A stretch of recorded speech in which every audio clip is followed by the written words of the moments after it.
Hello everyone, it's Shane Kanto, your Wasteland reviewer, and I'm here to review Scream 2022 or Scream 5, however you would like to refer to this film, and that's even part of the fun because this movie even makes fun of that as well. And this is a quote-unquote requel that is a meta-commentary on requels and takes place 25 years after the original events, and a young woman named Sam is brought back to Woodsboro after the attack on her sister Tara, who's the cold open young woman who gets attacked because, you know, like any good Scream, you're going to have a Drew Barrymore. And this film is meta beyond belief. And it really doubles down on the meta commentary where it's commentating on horror films in our existence. It's commentating on horror films in its own existence, and commentating on how horror films commentate on whatever horror films in whatever existence. It's the kind of film which you have directors Matt Bellitelli-Olpin and Tyler Gillett, who did Ready or Not, which was a fantastic horror thriller, and knowing that they were a part of this made me that more excited because this film, it feels like it's made by somebody like Jamie Kennedy's character from the original Scream. Wes Craven made Scream to commentate on slasher films that he made and his peers made, and had fans commentating inside the film on horror films, and this feels like those same fans grown up now making movies trying to make a commentary on, you know, requels. This feels very Force Awakens, commentating on sequels that tried to blaze a different path. The commentary that this makes on, like, Last Jedi is ridiculous. And also fandom, which I especially appreciated, especially because how toxic so many fandoms and, you know, like Twitter have become in terms of, like, it even talks about, like, Reddit and stuff like that, and how all of that commentary bleeds into this story, which in itself is a meta commentary on the first Scream, and how it all comes together really feels like it has new characters, but they're legacy characters. All the connections that all these characters have with characters from the first film are very interesting. And then you bring back legacy characters like Dewey and Gale and Sidney. And how important are they to the story? Like, it's nice to see Neve Campbell and Courtney Cox back in this film. And they get a lot to do from a physical standpoint towards the third act of this film. But the thing is, it's like, did they really need to be there narratively?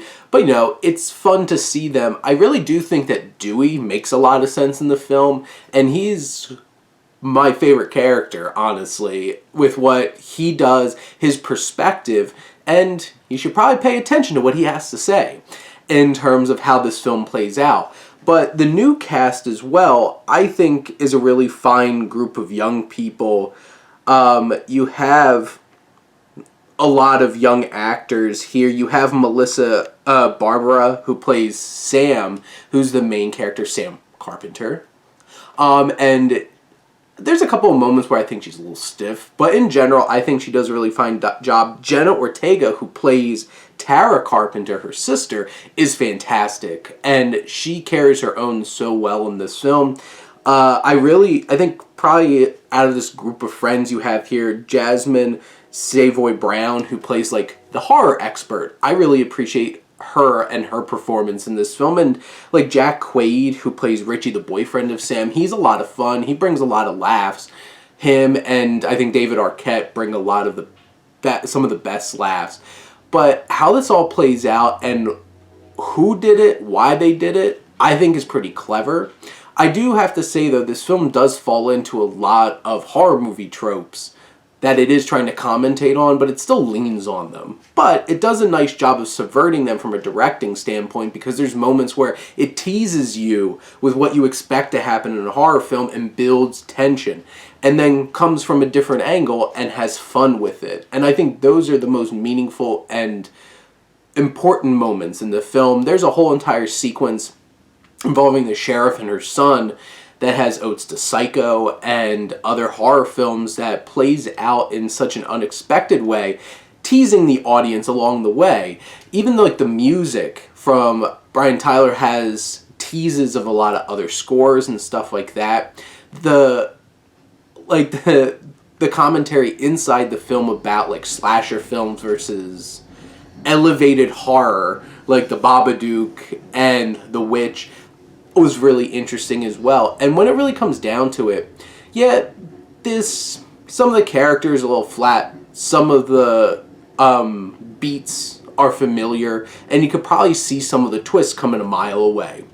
But there's some really strong emotion at times, and it's a lot of fun. There's great kills, it builds great tension, and I think this is a ridiculously fun sequel that has plenty of commentary and does it for the most part in a clever way. And I've only seen the first two Scream films and now this one, and I definitely like this a lot more than the second one. And I think this is pretty high up there in terms of great slasher films of this century, because like this does so many fresh and fun things, but it still pulls you back in with a lot of nostalgia too. And some great use of music. Red Right Hand. That's all I'm going to say. But in general, I think Scream, this requel, is a ton of fun. And I would definitely recommend it. But those are my thoughts on Scream 2022. Let me know what you think, and let's talk some movies. But thank you as always for tuning in and supporting your Wasteland reviewer.